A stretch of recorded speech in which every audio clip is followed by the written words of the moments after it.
Ministre porte-parole du gouvernement, bonsoir. Bonsoir Madame Rachel. Beijing, merci de nous accorder cette interview. C'est donc après la rencontre entre le président Félix Tshisekedi et son homologue chinois Xi Jinping, mais également suivi de la signature des mémorandums. Que retenir de la journée de ce vendredi? D'abord, il faut retenir le caractère fastueux qui a été rattaché au protocole, parce que c'est une visite d'État et au dire de l'ambassadeur de la RDC ici, c'est la première visite depuis 72, depuis les maréchals, où il y a eu ces protocoles qui a été réservé au président Tshisekedi, c'est dire la considération que la Chine accorde à ses rapports avec notre pays.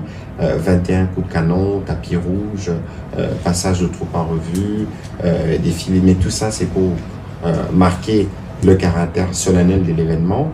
Au-delà de la solennité de l'événement, le président de la République a eu l'occasion, suivant par exemple le protocole chinois, de visiter quelques lieux mémoriaux, notamment les musées du Parti communiste ou encore la tombe de Mao. Et aujourd'hui, qui était la journée principale au plan diplomatique ou politique du terme, il a rencontré le président de l'Assemblée, le Premier ministre et enfin le président, avec lesquels ils ont discuté des questions d'intérêt commun entre les deux pays pour voir comment nous donnons du contenu à une relation que nous voulons globale et stratégique. Quels sont ces intérêts communs que la RDC veut? Écoutez, les intérêts communs, vous savez que la Chine, c'est le premier partenaire commercial de la RDC, donc nos principales exportations vont en Chine, en parlant de minerais principalement, mais l'idée c'est d'aller au-delà des minerais. Il y a des besoins d'industrialisation en République démocratique du Congo, les Chinois ont des capacités là-dessus, il y a besoin de faire développer les secteurs du numérique, il y a besoin de développer les secteurs agricoles, il y a besoin de développer les secteurs industriels, je le disais précédemment, ou de l'éducation ou du partenariat dans tous les domaines. La Chine a dit sa disponibilité à accompagner la République démocratique du Congo dans son efforts de développement pour que la République démocratique du Congo puisse pleinement jouer le rôle qui est le sien en Afrique et le rôle qui est le sien en tant que pays pour ses populations en termes des solutions à apporter. Quand vous mettez en exergue la production minière, l'exploitation minière de la Chine en République démocratique du Congo, on le sait que pour le gros, ce sont des investisseurs, des opérateurs économiques qui ne payent pas de primes d'assurance en République démocratique du Congo. Est-ce que cette question a été soulevée pour que... Écoutez, c'était des questions... cet argent que perd c'était des questions... nous avons discuté des questions dans leur globalité, de leur dimension stratégique. Nous ne sommes pas rentrés dans les détails de dossiers, c'est une visite d'État. Les dossiers des contentieux d'entreprise ne se discutent pas entre chefs d'État. Mais l'idée ici, c'est de dire que nous allons mettre en place un cadre, la commission mixte, qui pourra permettre d'étudier toutes ces questions et de les résoudre. Au-delà, quelles sont les matières contenues dans les mémorandums signés aujourd'hui? Écoutez, les matières contenues, peut-être qu'il faudra qu'on vous partage ces mémorandums. Il y a eu, par exemple, ces mémorandums entre la télévision nationale chinoise et la RTNC, entre les agences de presse de deux pays. Il y a eu dans les secteurs du numérique, dans les secteurs de l'environnement, dans les secteurs financiers, mais tout ça, c'est des accords ou des mémorandums d'intention qui permettent de couvrir tous les spectres des besoins qui ont été préalablement identifiés entre les deux parties.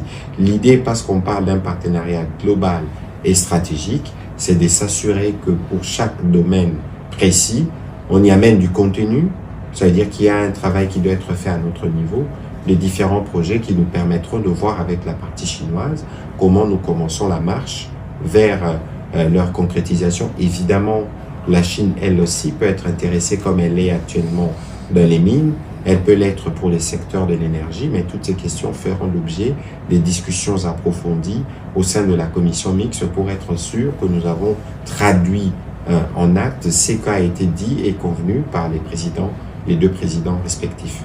Au moment où, en République démocratique du Congo, les sons des bottes ne cessent de retentir dans l'Est, besoin urgent de rétablir cette paix dans cette partie du territoire national, avec ce mémorandum, avec ce réchauffement des relations entre la Chine et la RDC. À quoi s'attendre, d'autant plus qu'il y a eu dans la suite du président de la République, le vice-premier ministre, ministre de la Défense. Écoutez, il y a deux dimensions, pour ne pas dire trois dimensions. La première dimension, c'est la dimension du rôle de la Chine en tant que pays du P5, comme communément appelés pays membres du Conseil de sécurité, parce qu'à ces niveaux-là, la Chine peut user de son influence ou de ses moyens diplomatiques pour contribuer aux efforts pour le retour de la paix, premièrement. Deuxièmement, la Chine s'est engagée à contribuer à la formation de nos unités militaires, notamment dans la base de Kitona. Et d'ailleurs, le président Xi Jinping a mentionné clairement Kitona dans son speech. Ensuite, il y a une dimension, j'allais dire, commerciale, mais je ne saurais pas aller dans le détail parce que vous savez que la Chine est aussi productrice d'armes ou de munitions et que de ce point de vue-là, il y a aussi des choses qui peuvent être discutées, mais cela relève des compétences de mon collègue de la Défense qui rencontrera d'ailleurs demain son collègue chinois pour voir de manière spécifique comment on peut construire une collaboration qui permette à la République démocratique du Congo de se doter des moyens qui lui permettent d'assurer la défense de son territoire. Monsieur le ministre, vous savez qu'aujourd'hui, quand on parle Chine, en RDC, ça résonne contrat chinois, avec le rapport de l'IGF qui met en exergue toute on va dire, ce désordre qui a occasionné l'exécution de ce contrat signé avec des entreprises privées chinois, bien qu'étant privées. Est-ce que cette question a fait l'objet des discussions avec le président Xi Jinping pour que cette question soit finalement vidée? D'abord, cette question n'a pas fait l'objet des discussions avec le président Xi Jinping. Pourquoi? Mais parce que d'abord, c'est une visite d'État. Ce n'est pas au niveau de chef d'État qu'on discute les détails des contrats, premièrement. Deuxièmement, il y a des processus qui ont commencé pour l'un ou l'autre dossier pour lequel nous avons suffisamment d'avancées. Aujourd'hui, au Conseil de ministres, je pense, il y a 2 semaines, le président de la République a annoncé qu'il fallait vite que SICOMIN et les partenaires chinois puissent fixer une date pour commencer les renégociations proprement dites. Je crus comprendre de ma collègue Delmine que TFM, on a déjà trouvé un accord. L'idée ici, et c'est ce qui a été relevé dans les cas de discussions entre les chefs d'État, c'est qu'il ne faudrait pas, dans le cadre d'une relation que nous voulons sincère et amicale, recourir à 2 tiers, notamment le cours d'arbitrage ou les cours des tribunaux, pour régler les différends éventuels. Vous savez que dans toute collaboration, il y a toujours des problèmes, et ces problèmes, ce n'est pas leur survenance qui est le plus important, mais c'est la manière de les résoudre. Et je pense que sur la manière de les résoudre, il y a déjà des discussions qui ont eu lieu préalablement. Et aujourd'hui, parce que nous voulons parler d'un partenaire global et stratégique, et pour un partenaire global et stratégique, il y a de la manière qu'il faut mettre quand il s'agit de gérer des questions qui paraissent sensibles. Et en tous les cas, personne, les gouvernements chinois ne s'opposent pas à ce que la République démocratique du Congo est en train de faire pour lui permettre de recouvrer ses droits pour les biens de ses populations. Entre États, il n'y a que des intérêts. Comment s'assurer que les intérêts de la RDC seront désormais protégés et sauvegardés? Écoutez, les intérêts de la RDC sauvegardés à quel niveau? À notre niveau, c'est le travail que fait le président Félix-Antoine Tshisekedi. Par la suite. Non, mais écoutez, comment ça se règle? Il y a une commission qui va travailler entre les Chinois du groupement d'entreprises chinois, SICOMIN et tous les acteurs qui sont impliqués. Il y a évidemment un cahier de charge de notre niveau sur base du rapport qui a été fait notamment par l'IGF pour dire voilà, telles sont nos prétentions sur base de tel ou tel autre élément. On ne saura pas aller dans la discussion technique et c'est sur base de cela que les négociations vont se faire. Le principe ici, le principe est d'ailleurs unique qui nous guide là, c'est de nous assurer que c'est des contrats qui sont équilibrés et c'est des contrats qui permettent à la République de tirer les dividendes de chaque gramme de cobalt ou de minerai qui a été extrait dans le cadre de ces contrats. Donc, il y avait au départ l'idée d'avoir des infrastructures. On a clairement noté que le rythme ou les infrastructures n'ont pas suivi et donc il y a besoin de faire le tableau sur tout ça et de voir comment la partie chinoise s'engage à refaire sa part pour que nous puissions nous assurer qu'on n'a pas bradé un seul gramme de nos intérêts miniers.